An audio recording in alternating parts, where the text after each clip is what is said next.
Hello everyone, welcome back to our channel वन खटोला blog. कैसे हो आप लोग? होप करते हैं कि आप लोग अच्छे ही होंगे। और आज जो है मैं कुछ इधर उधर की बात नहीं करने वाली हूँ, बल्कि इन्फॉर्मेटिव बात करने वाली हूँ और अपने बारे में कुछ शेयर करने वाली हूँ। जो लोग आज की वीडियो देखे होंगे उन लोगों को पता होगा कि मैं कल अपने लेवल 2 की चेकअप कराने गई थी और मेरी प्रेगनेंसी जर्नी चल रही है। जैसा कि जो मेरे व्यूअर्स होंगे पुराने, उनको पता है कि मैं प्रेग्नेंट हूँ। और जो नहीं जानते हैं वो भी जो न्यू व्यूअर हैं उनके लिए भी बता दे रही हूँ कि मेरा प्रेगनेंसी चल रही है। और कल मेरा लेवल 2 का चेकअप था, हॉस्पिटल में गई थी, बट उसका रिपोर्ट जो है ना मैं शेयर नहीं कर पाई। तो आज इस वीडियो में जो है मैं आप लोगों के साथ अपना चेकअप रिपोर्ट शेयर करने वाली हूँ कि क्या क्या अच्छा है या नहीं है, क्या कोई कॉम्प्लिकेशन है। तो प्लीज़ वीडियो को एंड तक बने रहिएगा। और जो लोग मेरे चैनल को सब्सक्राइब नहीं किए हैं, जो न्यू व्यूअर हैं, प्लीज़ मेरे चैनल को सब्सक्राइब कर लीजिएगा, क्योंकि ये बहुत इन्फॉर्मेटिव होने वाला है वीडियो। जो नहीं जिसको ये कुछ मेरे रिपोर्ट में कॉम्प्लिकेशंस आई है, जिसको कि मैं आप लोगों के साथ शेयर करूँगी। और जो नहीं जानते हैं वो उनके लिए, उन व्यूअर्स के लिए बहुत ज़्यादा ये वीडियो हेल्पफुल होने वाली है, जिनको कि नहीं पता होता है कि इस तरह की जो प्रॉब्लम्स आती है वो क्या होती है। बहुत ज़्यादा ही हम परेशान हो जाते हैं, हम भी इवन परेशान हुए, लेकिन हम सोचे कि नहीं, हम आप लोगों के साथ शेयर करें। अपनी हर चीज़ें शेयर करती हूँ तो ये भी शेयर करूँ और आप लोगों को बताऊँ। तो दोनों लोगों के लिए आज मेरी वीडियो जो है बहुत ही इंफॉर्मेटिव होने वाली है। तो मेरा जो चल रहा है ना, प्रेगनेंसी का 5th मंथ चल रहा है और मैं बहुत जल्द ही फिफ्थ मंथ कंप्लीट करने वाली हूँ। और कल जो था मेरा लेवल 2 का चेकअप था, जिसमें कि बाकी मैं आप लोगों से शेयर कर दूँ कि मेरे रिपोर्ट में ना कुछ थोड़ी सी कॉम्प्लिकेशंस आ गई है, जो कि वो क्या है मैं आप लोगों को बताने वाली हूँ। तो मेरे हाथ में ये देखिए रिपोर्ट है और मैं आप लोगों के सामने ही इसकी जितनी भी चीज़ें हैं मैं आप लोगों के सामने ही पढ़ूंगी और शेयर करूंगी। तो ये मेरे हाथ में कुछ पिक्चर्स हैं जो कि बेबी का स्कैन हुआ था, जो कि हर एक पार्ट का स्कैन लेवल 2 में होता है। उसका ग्रोथ कैसा चल रहा है, कैसा नहीं चल रहा है। तो जैसे देख लीजिए, फीट का है, पास से दिखाती हूँ। फीट है, हैंड है, हेड है, मतलब हर एक छोटी छोटी पार्ट का इसमें चेकअप होता है। तो वैसे ही लेवल 2 में मेरा भी हुआ है। तो एक कॉम्प्लिकेशंस आई है, जो कि क्या है मैं आप लोग को बताती हूँ कि मेरी जो कॉम्प्लिकेशन है वो है प्लेसेंटा में।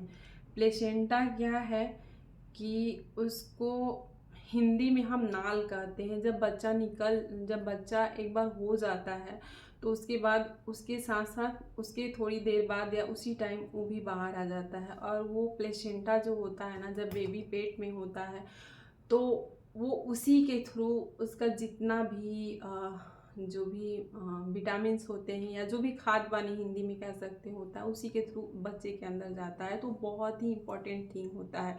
तो जितना इम्पोर्टेंट प्लेसेंटा है ना, उतना ही इम्पोर्टेंट ये होता है कि वो सही जगह पे होना चाहिए। जो बच्चेदानी है, जिसमें कि बच्चा पल रहा होता है, उसके अंदर जो होता है प्लेसेंटा का सही जगह भी होना उतना ही इम्पोर्टेंट होता है। तो प्लेसेंटा मैं आपको बता दूं, वैसे मैं सबसे पहले बता देती हूँ कि प्रॉब्लम मुझे आई कहाँ है। तो प्रॉब्लम आई है कि जो को सामने पढ़ के बताती हूँ।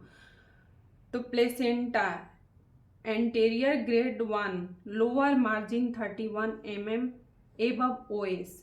The placenta is homogeneous echo pattern. There is no retroplacental collection. ये है, इसका मतलब ये हुआ कि जो मेरा प्लेसेंटा है वो जो इंटरनल जो ओएस होता है, जो सर्विक्स का इंटरनल ओएस होता है, उससे थोड़ी ही दूर पे सिचुएटेड है, यानी कि मेरा प्लेसेंटा का जो जगह है वो सही जगह पे नहीं है, लो लेवल पे है। तो ये ना नॉर्मल है और ना ही बहुत हाई रिस्क है, क्योंकि मैं आपको बता दूं कि प्लेसेंटा जो होता है वो सिचुएटेड होता है 3 तरह का। अगर प्लेसेंटा जो है एकदम सर्विक्स के, मैं आपको फोटो लगा दूंगी, उससे आपको समझ में आएगा। अगर प्लेसेंटा एकदम ऊपर हो, जिसमें बच्चा पल रहा होता है, सर्विक्स का जो ओएस होता है उसे ऊपर हो, तो वो नॉर्मल में आता है। अगर प्लेसेंटा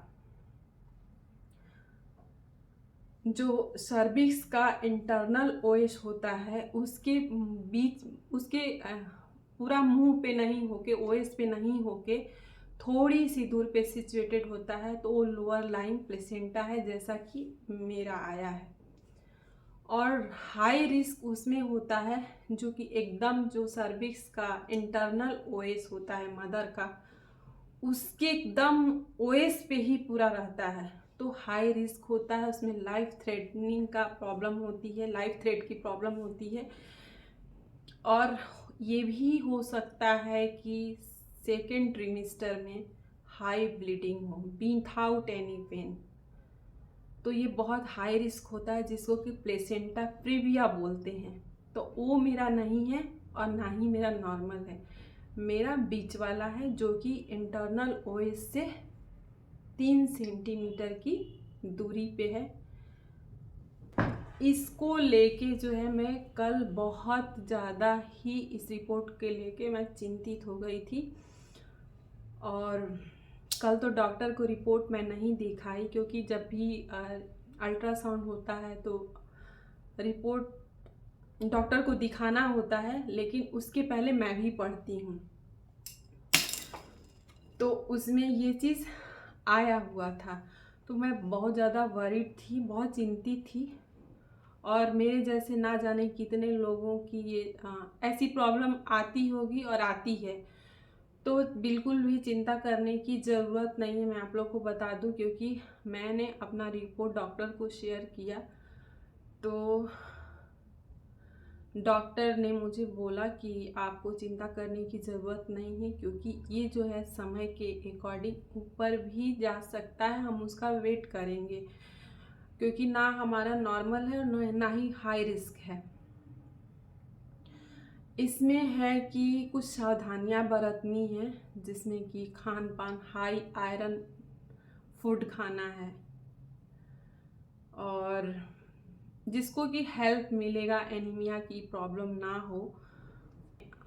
डबलिन से आई तो मेरा ये 3rd अल्ट्रासाउंड है। फर्स्ट अल्ट्रासाउंड में जो है ये प्रॉब्लम आई थी, जिसको कि डॉक्टर ने अंडरलाइन कर दिया था।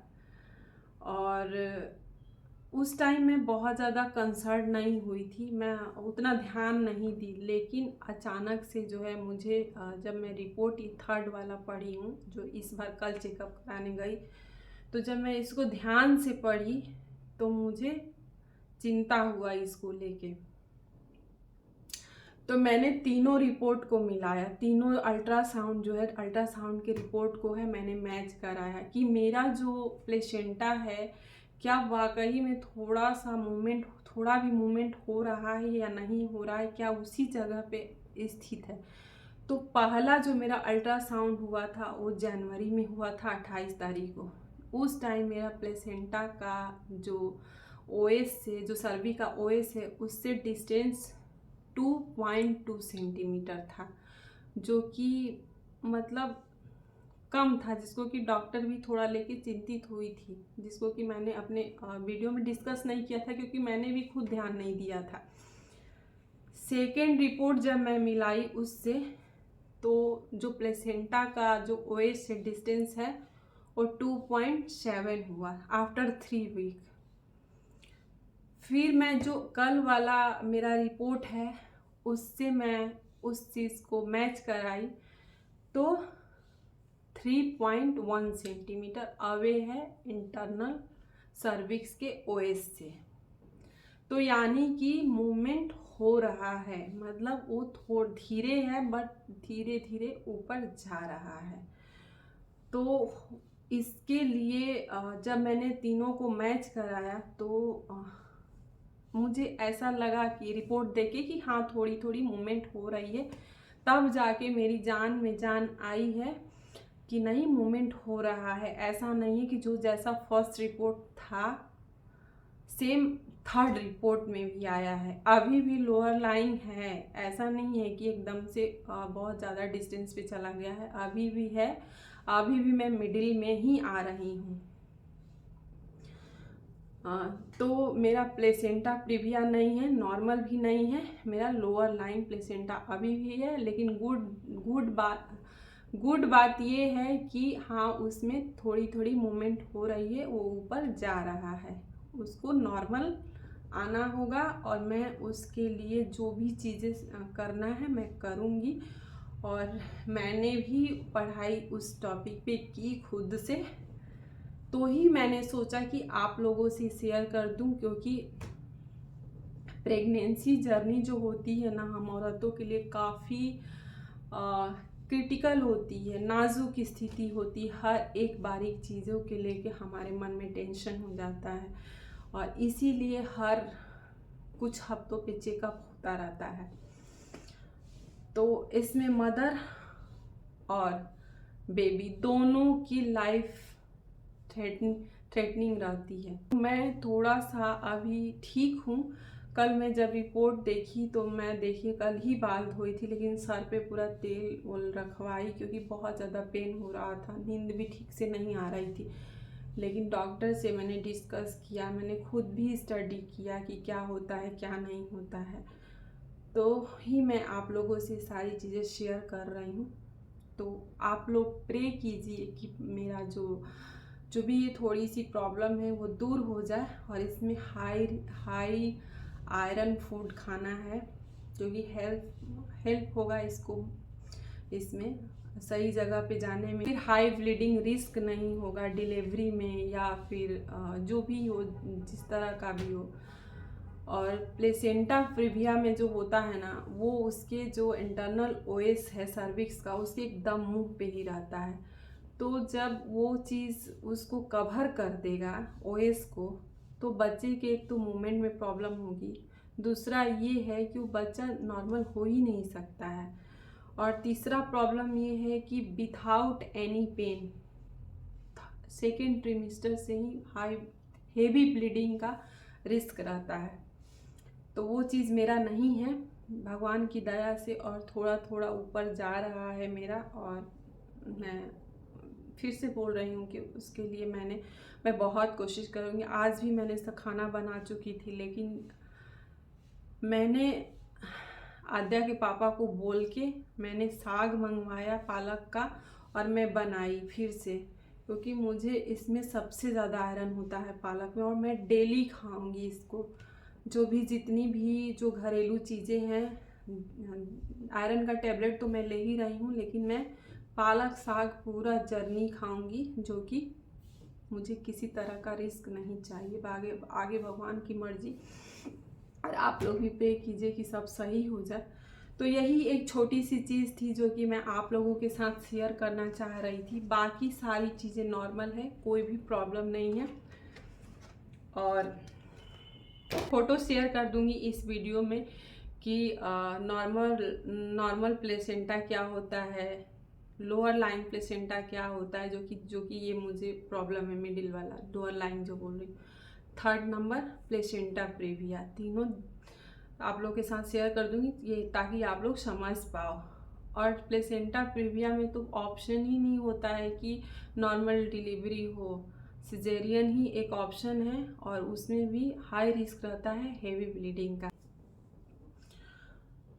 तो मेरा वो चीज़ नहीं है, मेरा सेकंड वाला है जिसको कि हम बोल रहे हैं लोअर लाइन प्लेसेंटा, जो कि धीरे धीरे ही सही बट थोड़ी सी मूवमेंट उसमें आ रही है, ऊपर की तरफ जा रहा है।